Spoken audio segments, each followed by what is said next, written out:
Capítulo 37. Jacob se estableció en la tierra de Canaán, donde su padre había residido como extranjero. Esta es la historia de Jacob y su familia. Cuando José tenía 17 años, apacentaba el rebaño junto a sus hermanos, los hijos de Bilhá y de Zilpá, que eran concubinas de su padre. El joven José solía informar a su padre de la mala fama que tenían estos hermanos suyos. Israel amaba a José más que a sus otros hijos, porque lo había tenido en su vejez. Por eso mandó que le confeccionaran una túnica especial de mangas largas. Viendo sus hermanos que su padre amaba más a José que a ellos, comenzaron a odiarlo y ni siquiera lo saludaban.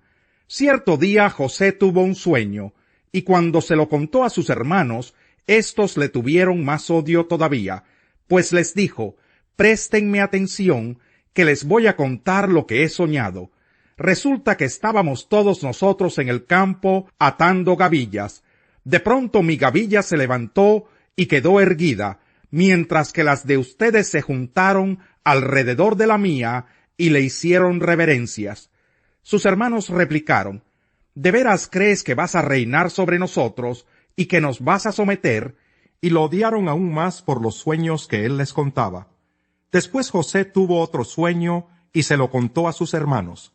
Les dijo: «Tuve otro sueño en el que veía que el sol, la luna y 11 estrellas me hacían reverencias».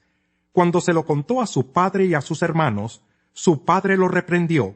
«¿Qué quieres decirnos con este sueño que has tenido?», le preguntó. «¿Acaso tu madre, tus hermanos y yo vendremos a hacerte reverencias?». Sus hermanos le tenían envidia, pero su padre meditaba en todo esto. En cierta ocasión, los hermanos de José se fueron a Siquem para apacentar las ovejas de su padre. Israel le dijo a José: «Tus hermanos están en Siquem apacentando las ovejas. Quiero que vayas a verlos». «Está bien», contestó José. Israel continuó: «Vete a ver cómo están tus hermanos y el rebaño, y tráeme noticias frescas». Y lo envió desde el valle de Hebrón. Cuando José llegó a Siquem, un hombre lo encontró perdido en el campo y le preguntó: «¿Qué andas buscando?». «Ando buscando a mis hermanos», contestó José. «¿Podría usted indicarme dónde están apacentando el rebaño?» «Ya se han marchado de aquí», le informó el hombre. «Les oí decir que se dirigían a Dotán». José siguió buscando a sus hermanos y los encontró cerca de Dotán. Como ellos alcanzaron a verlo desde lejos, antes de que se acercara tramaron un plan para matarlo. Se dijeron unos a otros: «Ahí viene ese soñador. Ahora sí que le llegó la hora. Vamos a matarlo y echarlo en una de estas cisternas, y diremos que lo devoró un animal salvaje, y a ver en qué terminan sus sueños». Cuando Rubén escuchó esto, intentó librarlo de las garras de sus hermanos, así que les propuso: «No lo matemos, no derramen sangre, arrójenlo en esta cisterna en el desierto, pero no le pongan la mano encima». Rubén dijo esto porque su intención era rescatar a José y devolverlo a su padre. Cuando José llegó a donde estaban sus hermanos, le arrancaron la túnica especial de mangas largas, lo agarraron y lo echaron en una cisterna que estaba vacía y seca. Luego se sentaron a comer. En eso, al levantar la vista, divisaron una caravana de ismaelitas que venía de Galaad. Sus camellos estaban cargados de perfumes, bálsamo y mirra que llevaban a Egipto. Entonces Judá les propuso a sus hermanos: «¿Qué ganamos con matar a nuestro hermano y ocultar su muerte? En vez de eliminarlo, vendámoslo a los ismaelitas. Al fin de cuentas, es nuestro propio hermano». Sus hermanos estuvieron de acuerdo con él. Así que cuando los mercaderes madianitas se acercaron, sacaron a José de la cisterna y se lo vendieron a los ismaelitas por 20 monedas de plata. Fue así como se llevaron a José a Egipto. Cuando Rubén volvió a la cisterna y José ya no estaba allí, se rasgó las vestiduras en señal de duelo. Regresó entonces a donde estaban sus hermanos y les reclamó: «Ya no está ese mocoso, ¿y ahora qué hago?». Enseguida los hermanos tomaron la túnica especial de José, degollaron un cabrito y con la sangre empaparon la túnica. Luego la mandaron a su padre con el siguiente mensaje: Encontramos esto, fíjate bien si es o no la túnica de tu hijo. En cuanto Jacob la reconoció, exclamó, sí, es la túnica de mi hijo. Seguro que un animal salvaje se lo devoró y lo hizo pedazos. Y Jacob se rasgó las vestiduras y se vistió de luto, y por mucho tiempo hizo duelo por su hijo. Todos sus hijos y sus hijas intentaban calmarlo, pero él no se dejaba consolar, sino que decía, no, guardaré luto hasta que descienda al sepulcro para reunirme con mi hijo. Así Jacob siguió llorando la muerte de José. En Egipto, los madianitas lo vendieron a un tal Potifar, funcionario del faraón y capitán de la guardia. Capítulo 38. Por esos días Judá se apartó de sus hermanos y se fue a vivir a la casa de un hombre llamado Hirá, residente del pueblo de Adulán. Allí Judá conoció a una mujer, hija de un cananeo llamado Súa, y se casó con ella. Luego de tener relaciones con él, ella concibió y dio a luz un hijo, al que llamó Tiempo después volvió a concebir y dio a luz otro hijo, al que llamó Onán. Pasado el tiempo tuvo otro hijo, al que llamó Selá, el cual nació en Kesib. Judá consiguió para su hijo mayor, una esposa que se llamaba Tamar, pero el Señor no le agradó la conducta del primogénito de Judá, y le quitó la vida. Entonces Judá le dijo a Onán, cásate con la viuda de tu hermano, y cumple con tu deber de cuñado. Así le darás descendencia a tu hermano. Pero Onán sabía que los hijos que nacieran no serían reconocidos como suyos. Por eso cada vez que tenía relaciones con ella, derramaba el semen en el suelo y así evitaba que su hermano tuviera descendencia. Esta conducta ofendió mucho al Señor, así que también a él le quitó la vida. Entonces Judá le dijo a su nuera Tamar, quédate como viuda en la casa de tu padre, hasta que mi hijo Selá tenga edad de casarse. Pero en realidad Judá pensaba que Selá podría morirse, lo mismo que sus hermanos.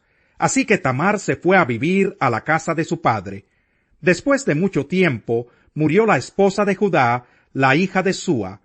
Al concluir el tiempo de duelo, Judá fue al pueblo de Timnat para esquilar sus ovejas. Lo acompañó su amigo Hirá, el adulanita. Cuando Tamar se enteró de que su suegro se dirigía hacia Timnat para esquilar sus ovejas, se quitó el vestido de viuda, se cubrió con un velo para que nadie la reconociera, y se sentó a la entrada del pueblo de Enajin, que está en el camino a Timnat. Esto lo hizo porque se dio cuenta de que Selá ya tenía edad de casarse y aún no se lo daban a ella por esposo. Cuando Judá la vio con el rostro cubierto, la tomó por una prostituta. No sabiendo que era su nuera, se acercó a la orilla del camino y le dijo, «Deja que me acueste contigo». «¿Qué me das si te digo que sí?», le preguntó ella. «Te mandaré uno de los cabritos de mi rebaño», respondió Judá. «Está bien», respondió ella, «pero déjame algo en garantía hasta que me lo mandes». «¿Qué prenda quieres que te deje?», preguntó Judá. «Dame tu sello y su cordón y el bastón que llevas en la mano», respondió Tamar. Judá se los entregó, se acostó con ella y la dejó embarazada. Cuando ella se levantó, se fue inmediatamente de allí, se quitó el velo y volvió a ponerse la ropa de viuda. Más tarde, Judá envió el cabrito por medio de su amigo adulanita para recuperar las prendas que había dejado con la mujer, pero a su amigo no dio con ella. Entonces le preguntó a la gente del lugar, «¿Dónde está la prostituta de Enajin, la que se sentaba junto al camino?» «Aquí nunca ha habido una prostituta así», le contestaron. El amigo regresó a donde estaba Judá y le dijo, «No la pude encontrar. Además, la gente del lugar me informó que allí nunca había estado una prostituta como esa».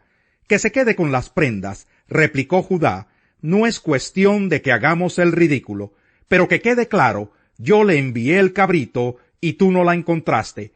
Como 3 meses después, le informaron a Judá lo siguiente: «Tu nuera Tamar se ha prostituido, y como resultado de sus andanzas ha quedado embarazada. Sáquenla y quémenla», exclamó Judá. Pero cuando la estaban sacando, ella mandó este mensaje a su suegro: El dueño de estas prendas fue quien me embarazó. A ver si reconoce usted de quién son este sello, el cordón del sello y este bastón. Judá los reconoció y declaró: su conducta es más justa que la mía, pues yo no la di por esposa a mi hijo Selá, y no volvió a acostarse con ella. Cuando llegó el tiempo de que Tamar diera a luz, resultó que tenía mellizos en su seno. En el momento de nacer, uno de los mellizos sacó la mano. La partera le ató un hilo rojo en la mano, y dijo: este salió primero. Pero en ese momento el niño metió la mano, y salió primero el otro. Entonces la partera dijo: ¿cómo te abriste paso? Por eso al niño lo llamaron Fares. Luego salió su hermano con el hilo rojo atado en la mano, y lo llamaron Sera. Triunfar la justicia, y en su nombre pondrán las naciones su esperanza. Un día le llevaron un endemoniado que estaba ciego y mudo, y Jesús lo sanó, de modo que pudo ver y hablar. Toda la gente se quedó asombrada y decía: ¿no será este el hijo de David? Pero al oírlo los fariseos dijeron: este no expulsa a los demonios, sino por medio de Belcebú, príncipe de los demonios. Jesús conocía sus pensamientos y les dijo: todo reino dividido contra sí mismo quedará asolado, y toda ciudad o familia dividida contra sí misma no se mantendrá en pie. Si Satanás expulsa a Satanás, está dividido contra sí mismo. ¿Cómo puede entonces mantenerse en pie su reino? Ahora bien, si yo expulso a los demonios por medio de Belcebú, los seguidores de ustedes por medio de quién los expulsan. Por eso ellos mismos los juzgarán a ustedes. En cambio, si expulso a los demonios por medio del Espíritu de Dios, eso significa que el reino de Dios ha llegado a ustedes. ¿O cómo puede entrar alguien en la casa de un hombre fuerte y arrebatarle sus bienes a menos que primero lo ate? Solo entonces podrá robar su casa. El que no está de mi parte está contra mí, y el que conmigo no recoge, esparce. Por eso les digo que a todos se les podrá perdonar todo pecado y toda blasfemia, pero la blasfemia contra el Espíritu no se le perdonará a nadie.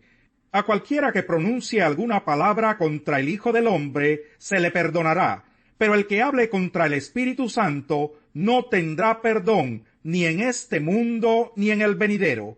Si tienen un buen árbol, su fruto es bueno; si tienen un mal árbol, su fruto es malo.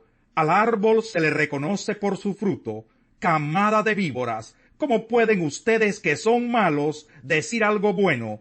De la abundancia del corazón habla la boca.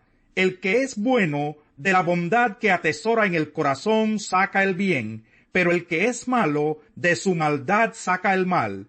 Pero yo les digo que en el día del juicio todos tendrán que dar cuenta de toda palabra ociosa que hayan pronunciado, porque por tus palabras se te absolverá y por tus palabras se te condenará.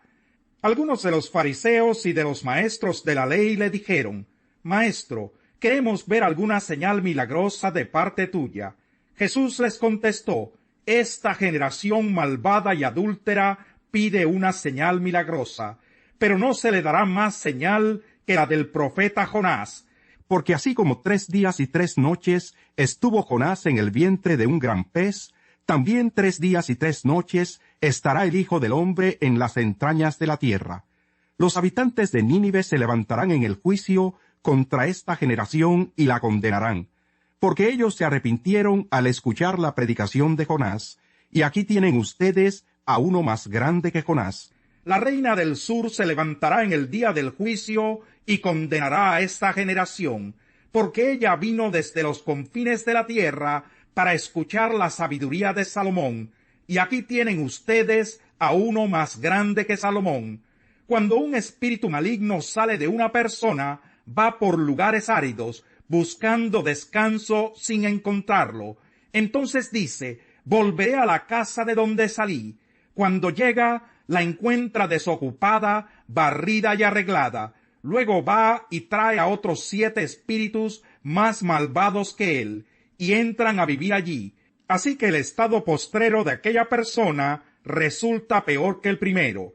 Así le pasará también a esta generación malvada. Mientras Jesús le hablaba a la multitud, se presentaron su Salmo 16. Cuídame, oh Dios, porque en ti busco refugio.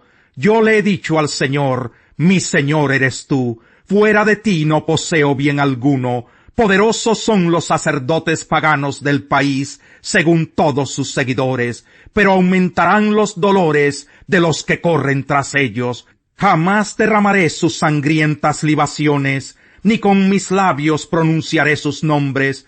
Tú, Señor, eres mi porción y mi copa. Eres tú quien ha afirmado mi suerte. Bellos lugares me han tocado en suerte. Preciosa herencia me ha correspondido. Bendeciré al Señor que me aconseja. Aún de noche me reprende mi conciencia. Siempre tengo presente al Señor. Con él a mi derecha nada me hará caer. Por eso mi corazón se alegra y se regocijan mis entrañas. Todo mi ser se llena de confianza. No dejarás que mi vida termine en el sepulcro. No permitirás que sufra corrupción tu siervo fiel. Me has dado a conocer la senda de la vida. Me llenarás de alegría en tu presencia y de dicha eterna a tu derecha.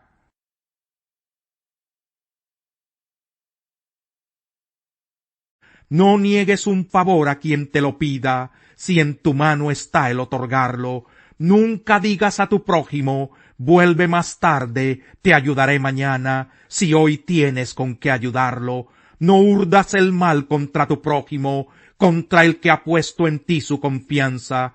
No entres en pleito con nadie que no te haya hecho ningún daño. No envidies a los violentos, ni optes por andar en sus caminos, porque el Señor aborrece al perverso, pero al íntegro le brinda su amistad.